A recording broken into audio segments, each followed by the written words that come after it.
Bismillah ar-Rahman ar-Rahim. Assalamu alaikum. It is 8:57 a.m. and we come back local. We are literally around the corner from obviously Coronation and Westbury. We have Brother Hussain van Zyl online. He is going to talk to us about the water crisis and the fact that despite the mayor, Joburg Mayor Dada Morero, having addressed the people of those communities, the communities are still without water. Hussain van Zyl, Assalamu alaikum, welcome to the program. Walaikum salam. Thank you for having me on your show or on your media. Lovely to have you here. So tell me, let's go to that meeting. Let's go to the meeting that Dada Morero held with the residents of New Clare, Westbury, Coronationville, etc., all of the affected areas. Did he make promises that that water would be forthcoming? Okay. What happened was previously to Thursday's meeting, which was the day 8 already after the 7-day promise, that within 7 days they will restore the water full capacity to all taps in all the areas that's affected. Water started coming on, going off, coming on, going off intermittently, an hour, half an hour. Then it comes, then some people have water for like 2-3 hours and then it's gone. However, it was something that was discussed with him from a technical point where we said to him that you have a pipeline system. If you up in a helicopter, an aeroplane, and you look down on the ground, all the streets you see has got pipelines running in a kind of a maze, reaching out to the furthest point, coming back to the reservoir. So from the furthest point, water would fill up, and because it's a downhill slope, water would take long to get to the top end of people's steps. So what has happened is that the 30 centimeter round water pipe will fill up halfway. So if you're taking a glass of water, close the one end with half a glass, and when you tilt the glass to lay horizontal, you'll find that the water lays halfway in the glass in a horizontal position. So that's basically what's happening to most of the upper areas with regards to having water. So when the pressure is supposed to push the water through the pipes into the homes, not enough. It will come in through the boundary to the first tap, and that's how far the pressure will be able to go. That tap will have a little bit of water, but the rest of the house will be trickling with water. So with all that in place, we had the meeting on Thursday last week. We asked us to give him an extension of 3 weeks, 21 days, to restore the water properly because they have challenges with regards to water reaching our pipes and the reservoirs that's not holding capacity. The truth be told is that there's a simple explanation to the whole theory. If you're supposed to, originally, you had 5 reservoirs. That was Brixton, Crosby, and Langlaagte. And then, of course, Hussain, who was getting water directly from Rand Water, directly to those 2 reservoirs. So those 2 reservoirs would fill up immediately from Rand Water, and then it will be siphoned back to the pump station, which will then pump to Crosby, Brixton, Langlaagte, and wherever else it's supposed to go to those reservoirs. So I would say, calculatedly, the reservoirs that you have in place, you're supposed to have 30 megaliters of water coming through to sustain those reservoirs completely. 30 megaliters is 30 million liters of water coming through daily. So what is the story here is that they've only got 3 reservoirs that's active and 1 that is being completed that's not completed due to a lot of challenges, money, compliances, etc.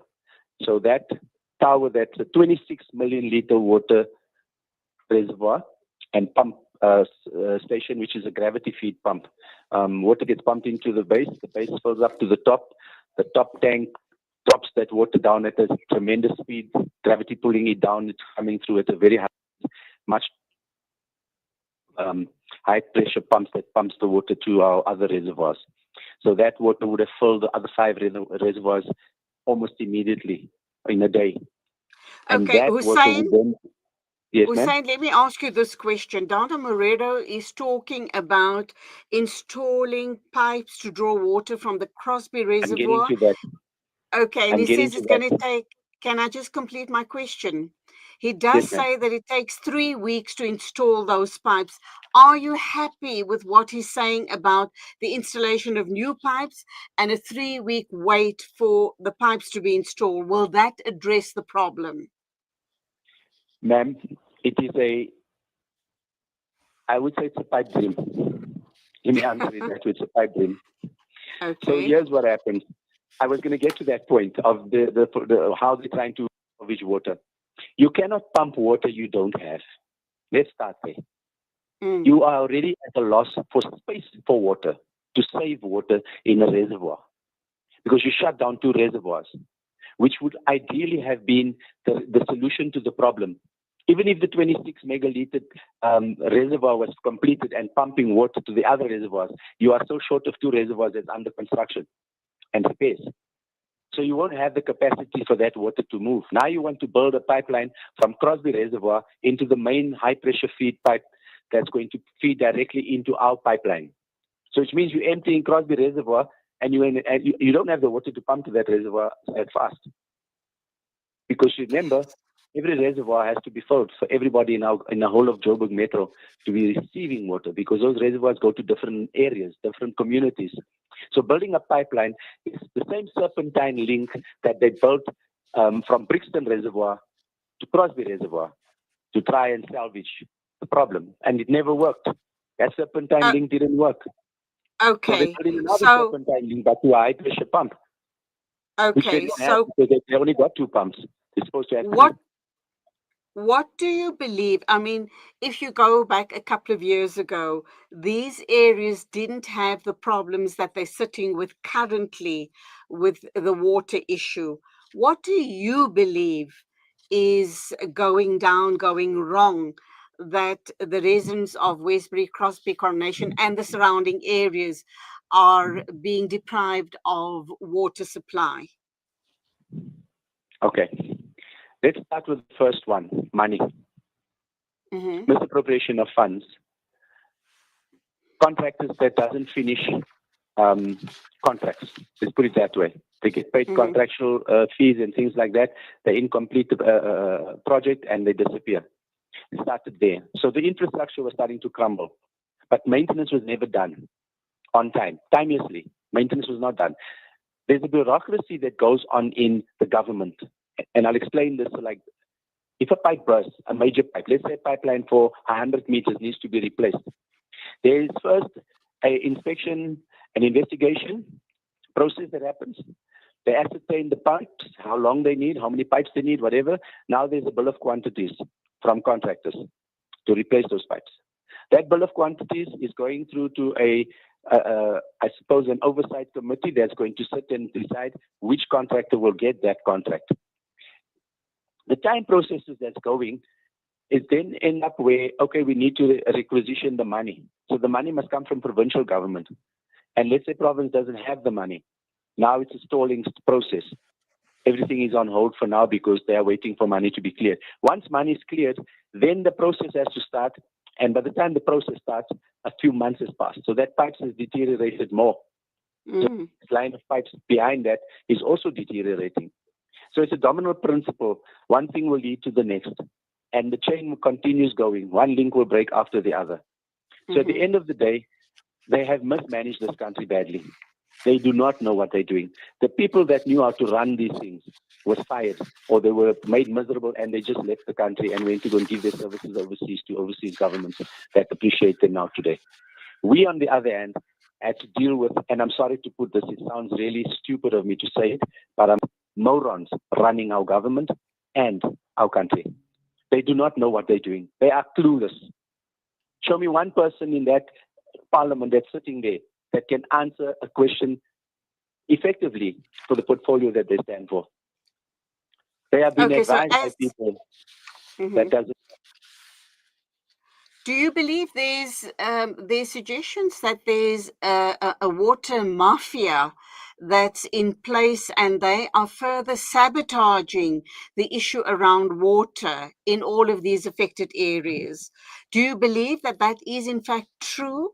And if so, what can the residents, and I mean, I think the residents of Westbury, Coronation, etc., I admire you guys for standing up for being for your rights, and the fact that it's a basic human right to be able to expect water from the government. We all pay our taxes. So what do you believe is the situation here? Is it the water mafia in collusion with corrupt officials? And can we as ordinary citizens really make our voices heard? Okay. The water mafia is real. And it is government officials and probably ministers or MECs, whoever, maybe even the premier. We don't know who the people are that owns these water mafias, but they are definitely in government. So what is happening is that they get paid a certain amount. Let's give a ballpark figure per truck per month, 25,000 rand a truck per month to supply water to communities. So if they've got 300 trucks, are they really going to let those trucks stand still? No. Mm-hmm. So I would say infrastructure, there can be a blatant sabotage on that. There's no direct proof that there's a sabotage on infrastructure.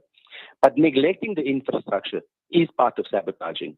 Mm-hmm. Because you do not fix, you're hoping it breaks, and when it breaks, now you deploy your trucks, because now you're making money. And mm-hmm. those trucks were bought at the price, so they have to be paid up. And then at the end of the day, that trucks have to bring back the money you paid out, so it's a business.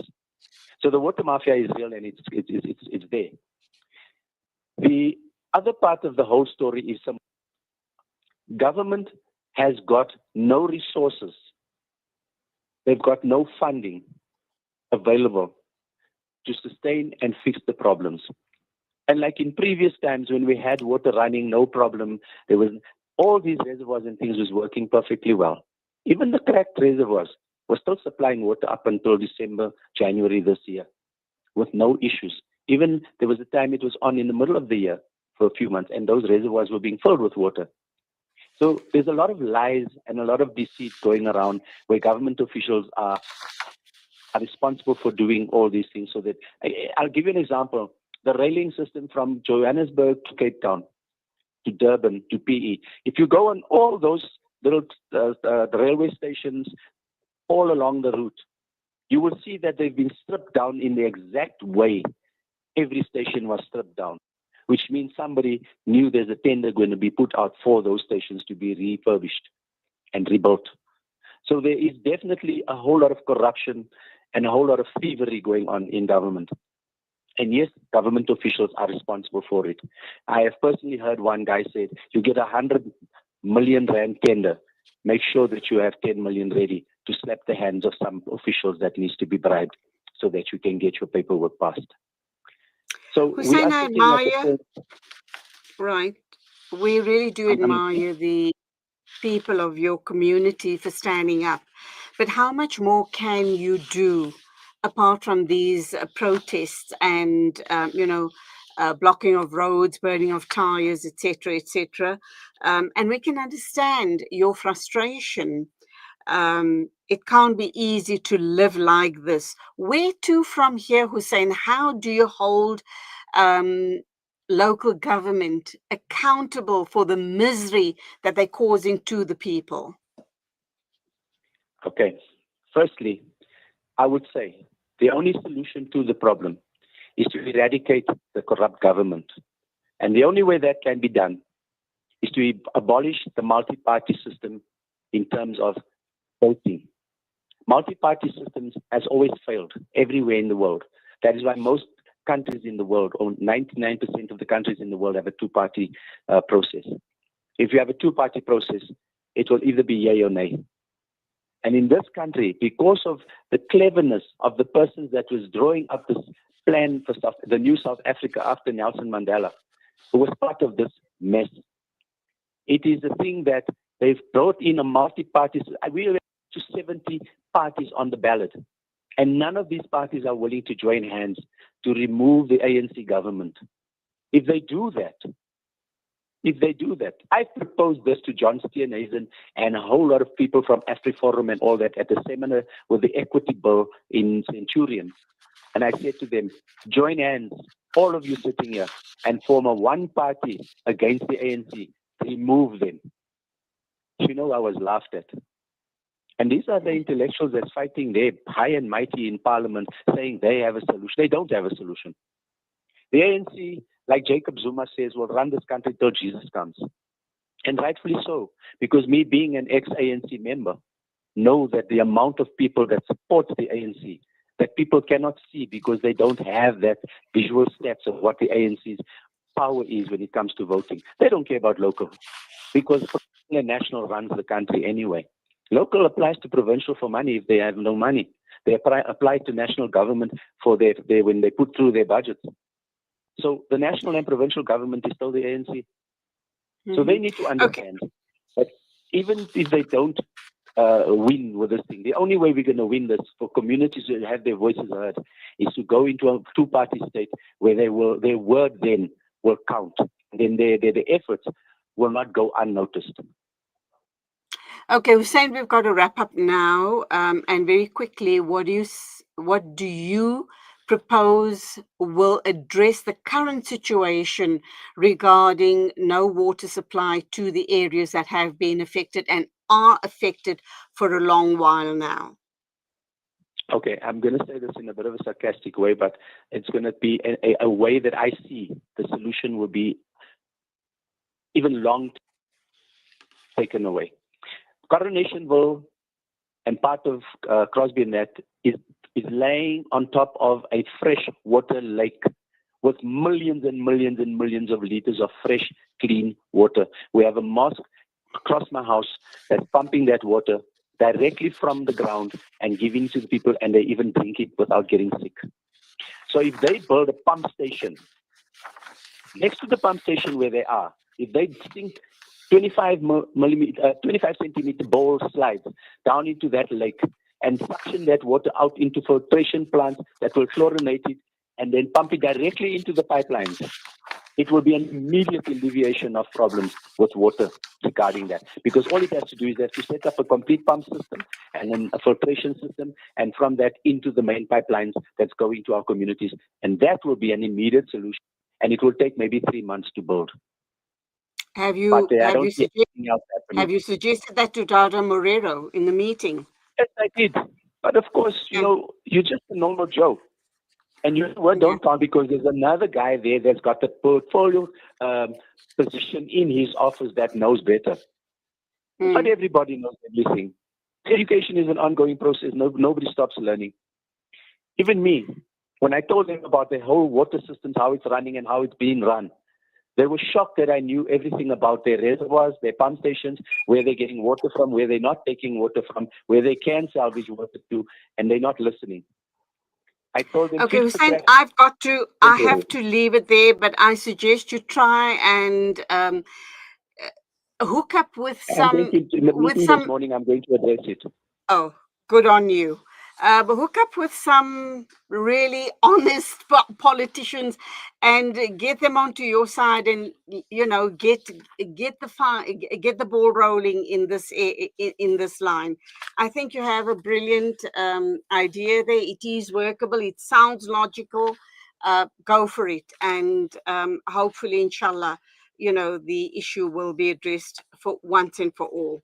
Nice talking to you. Till the next time you go well. Assalamu alaikum. Walaikum salam.